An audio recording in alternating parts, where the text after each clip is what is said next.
दरम्यान शाळांमधील हिंदीच्या सक्तीवर राज ठाकरे नेमकं काय म्हणाले, ग्राफिक्सच्या माध्यमातून पाहूया।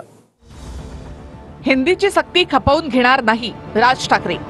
मी स्वच्छ शब्दामध्ये सांगतो की ही सक्ती महाराष्ट्र नवनिर्माण सेना खपवून घेणार नाही। सध्या जे सर्वत्र हिंदीकरण करण्याचे प्रयत्न सुरू आहेत ते महाराष्ट्रामध्ये आम्ही यशस्वी होऊ देणार नाही।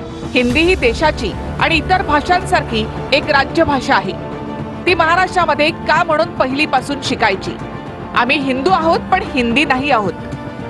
महाराष्ट्रावर हिंदीकरणाचा मुलामा द्यायचा प्रयत्न कराल तर महाराष्ट्रामध्ये संघर्ष अटळ आहे।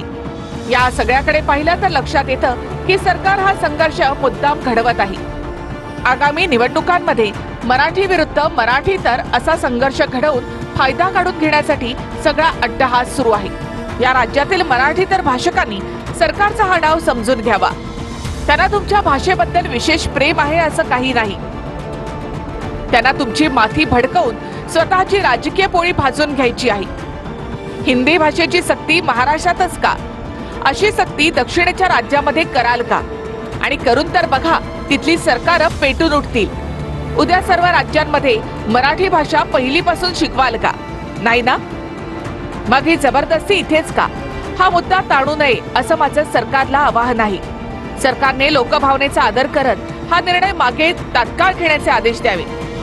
आज भाषा सक्तीची करत आहेत, उद्या इतर सक्तीचे फतवे काढतील। म्हातारी मेल्याचं दुःख नाही पण काळ सोकावतो।